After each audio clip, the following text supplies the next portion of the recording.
Salut les artistes, la vidéo d'aujourd'hui est une vidéo que vous connaissez bien puisque je la fais tous les mois. C'est la vidéo où je commente les dessins que vous m'avez envoyés le mois précédent. Donc là c'était pour le mois de janvier et c'était le thème des dessins d'observation. Donc c'est parti, je vais partir sur Instagram et sur Facebook pour récupérer vos participations.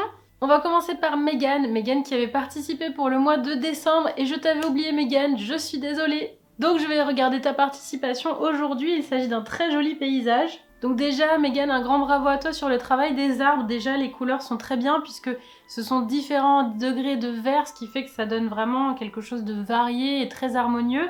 Et en plus on voit que tu as quand même compris la notion de perspective atmosphérique vu que ceux qui sont plus loin sont plus flous et plus clairs et ceux qui sont plus près sont mieux définis et plus foncés. Donc ça déjà bravo. On comprend très bien le rendu de la neige, que ce soit sur les toits ou sur le sol, donc ça aussi c'est très clair, ainsi que le ciel un peu gris d'hiver, donc voilà, l'ambiance est vraiment très bien faite. Si je devais commenter 2 points que tu peux améliorer, c'est au niveau de la perspective, donc ça c'est quelque chose qui est difficile et que on a pu voir dans mes dernières vidéos de commentaires, c'est le fait que les bâtiments partent vers le haut comme ça, alors que ça devrait partir vers un point de fuite au niveau de l'horizon. Donc ça voilà, c'est juste de l'observation et de la connaissance des règles de base de perspective, mais voilà, t'as juste à regarder, ça arrivera et tu comprendras très vite. Le deuxième point, ce serait de travailler aussi un petit peu les ombres et les lumières, car même si c'est parce que c'est un temps nuageux et qu'il n'y a pas beaucoup d'ombre, et bien en fait le fait d'en mettre un petit peu, ça permettra de créer des contrastes intéressants, et par exemple si tu mets des contrastes au niveau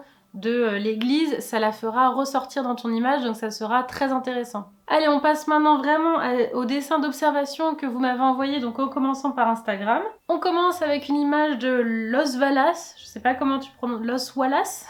Donc c'est une bouteille, on la reconnaît bien. La forme est plutôt droite et symétrique, donc tes traits sont assez maîtrisés, du coup ça rend le tout assez cohérent. Cela dit, comme on disait, c'est un dessin d'observation et je sens que c'est plus ton observation du dessin, puisqu'il n'y a pas d'ombre, on ne voit pas les volumes. Donc je pense que c'est plutôt une simplification avec tes yeux que tu as fait, plutôt qu'une pure observation de la scène. Cela dit, l'important c'est de comprendre ce que tu as dessiné, et ça marche très bien, hein. Tu arrives à faire des dessins qui peuvent être un peu compliqués avec très peu de traits, et ça c'est une grande qualité quand on dessine. Alors on continue avec les dessins de Anne Villard, donc, qui m'a envoyé 2 planches de dessin.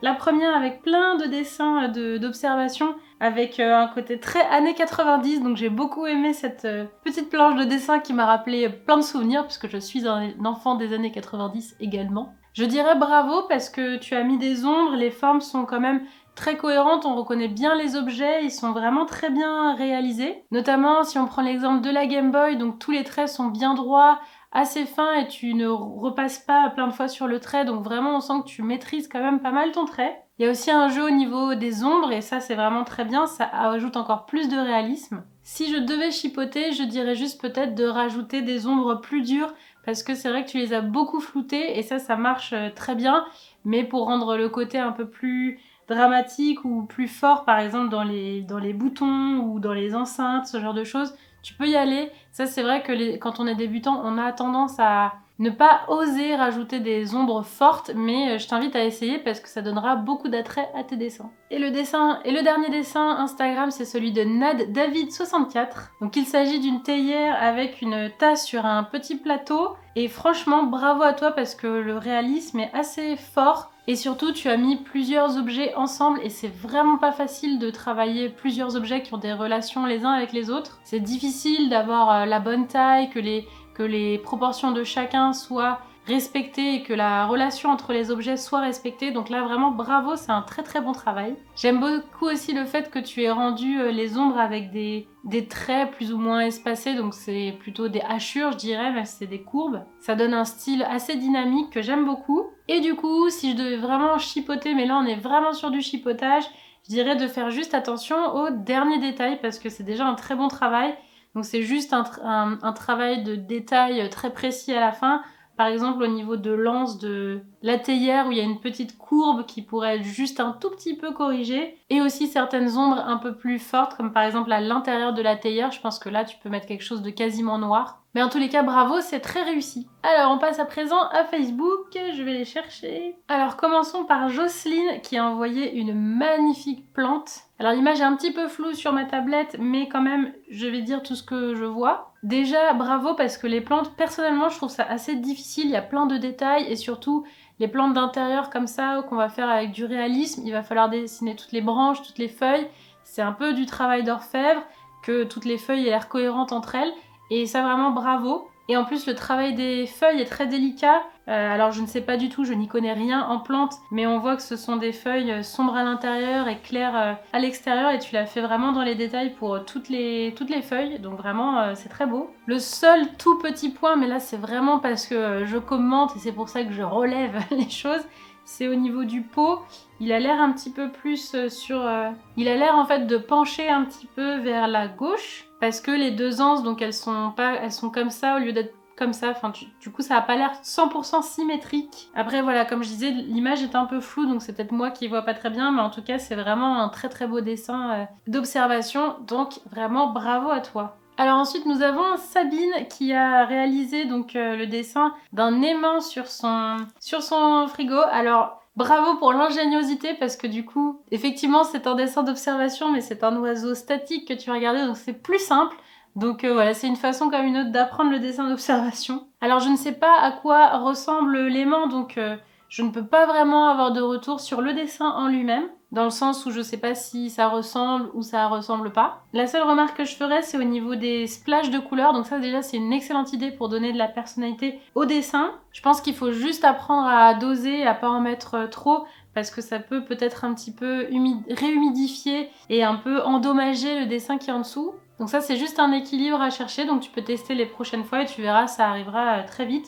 Mais c'est une bonne idée, donc continue, si tu aimes ça, à faire ce type de technique. Alors, nous avons ensuite Stéphanie qui a envoyé donc un dessin d'observation de piano. Alors, je l'aime beaucoup, j'aime beaucoup le style. Il est très simple, il est très stylisé, donc avec des contours ancrés. Et je trouve que le style, la façon dont tu as fait les traits est très intéressante. Ça donne un côté vraiment dynamique. Les couleurs aussi sont belles. Et j'aime beaucoup les petits détails que tu as mis avec. Vraiment, c'est un dessin vraiment très délicat. Et pour augmenter cette délicatesse, peut-être améliorer la partie où on voit comment ça s'appelle? Là où il y a les touches quoi du piano, essayer d'être un petit peu plus minutieuse et de faire des touches et les détails un petit peu, de menuiserie, etc. du piano avec plus de finesse et prendre du coup plus de temps. Tu verras, ça donnera beaucoup de force et d'intérêt à ton dessin, encore plus qu'il n'en a maintenant. Nous avons ensuite Siam qui a dessiné un vernis. Alors on reconnaît bien que c'est un vernis. Je vois que tu as voulu faire de la perspective, donc déjà bravo d'avoir voulu travailler ça. Et justement sur ce point-là, donc il y a le même petit défaut que sur les autres dessins que je reçois souvent en perspective, c'est le fait que vers l'arrière ça va vers le haut. Donc en fait quand tu as fait une forme carrée, donc là ça se voit bien, tu as pris les mêmes règles de perspective qu'on peut utiliser en mathématiques par exemple quand on est au collège ou au lycée. Et il faut vraiment que tout le monde se rende compte que la perspective visuelle, ça n'a rien à voir avec ces calculs mathématiques. Je pense que je pourrais faire toute une vidéo sur la différence entre les deux puisque ce n'est pas du tout le même objectif. Mais du coup, il faut réussir à prendre la perspective artistique et pas se baser sur ce qu'on peut dessiner en mathématiques ou l'objectif de dessiner comme ça avec toutes les arêtes qui vont vers le haut. Ah, il y a ma vidéo qui s'arrête. En fait, cet objectif, c'est tout simplement qu'on voit toutes les arêtes du cube ou du rectangle qu'on dessine. En perspective, c'est pas du tout la même chose. Je vais pas y passer des heures sur cette vidéo parce que c'est pas le but, mais il faut penser de manière logique que quand on a un objet, il est beaucoup plus petit quand on le voit de manière éloignée que quand on le voit de manière proche. Et c'est pareil donc avec un vernis par exemple, puisque la face avant elle sera plus proche de nous, donc plus grande, et la face arrière sera plus loin, donc plus petite. Et il faut toujours penser à ça et donc apprendre les règles de perspective. Je sais, il y a plein de gens qui n'ont pas envie, mais pour que le dessin soit réaliste, c'est important. Voilà, c'est la fin de cette vidéo. J'espère que je n'ai oublié personne ce mois-ci. Merci à tous d'avoir participé, que ce soit ce mois-ci ou les mois précédents, notamment ceux qui ont participé à quasiment tous les challenges. Vraiment bravo pour votre détermination. Comme je disais, c'est certainement, en tout cas pour l'instant, le dernier challenge de la chaîne. Je vous expliquerai ça sans doute dans une vidéo dans quelques semaines, Ça va dépendre puisque en ce moment, donc comme vous le voyez, je fais un petit peu moins de vidéos parce que je suis en formation et aussi j'essaye de créer pas mal de choses autour de la chaîne et de ce que je veux en faire dans le futur. Donc voilà, mais je continue bien évidemment cette chaîne-là. Il y aura juste peut-être du contenu de manière un petit peu aléatoire pendant encore quelques temps. Mais du coup, dites-moi ce que vous en avez pensé dans les commentaires. N'hésitez pas à mettre un petit pouce vers le haut comme d'habitude. Et je vous dis à bientôt pour une prochaine vidéo. Salut!